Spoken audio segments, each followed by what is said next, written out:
My lips are sealed on Strange Darling. I will not spoil this for you. It is best to go into this movie blind. Even a trailer, even though the trailer doesn't give it away, I wouldn't even recommend you see the trailer. Go in knowing absolutely nothing. This film is so good. It's sort of a callback, very reminiscent of the Hitchcockian era, where movies had these twists that were not predictable at all. And the twist in this film is so unpredictable, and that contributes to how enjoyable the film is, though it is very disturbing.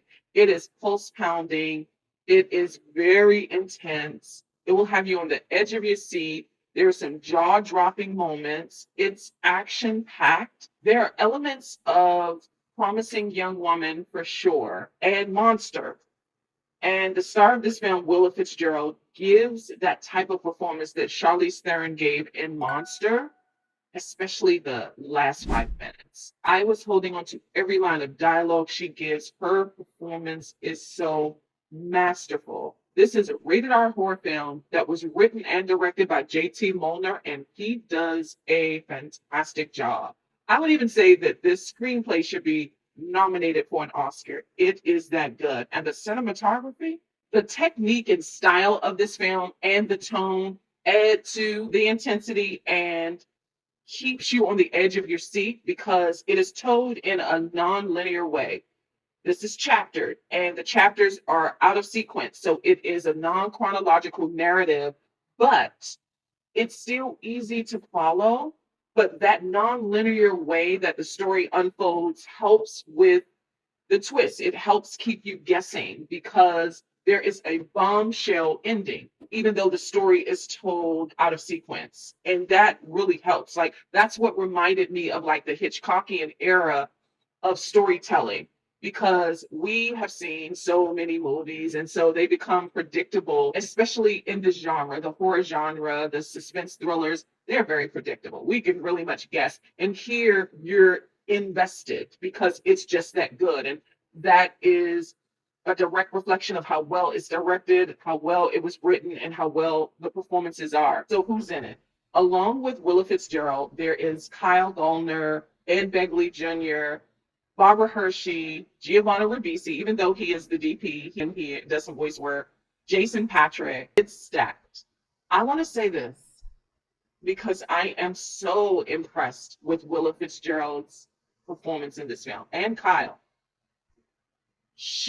The last frame, the last 5 minutes of the film, this level of performance, it was Oscar worthy. She is so good in this film. But the last 5 minutes, I was like, it was so good. JT Molnar wrote and directed this film.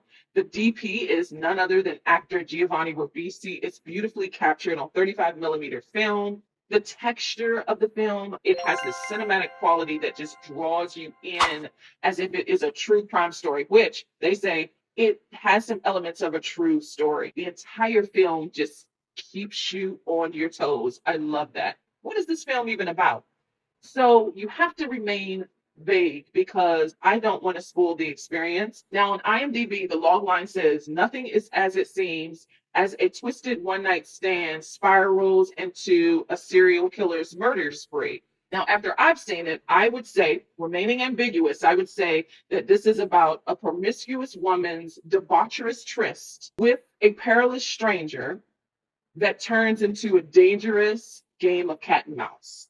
As ambiguous as I can be, I cannot recommend it. This film is so good. I was going to go see The Crow, and apprehensively because I just don't have the energy to see the film. I don't even like the franchise really. And so I was going to drag myself because I'm like, I've seen everything else. Because I thought this film was coming out next weekend.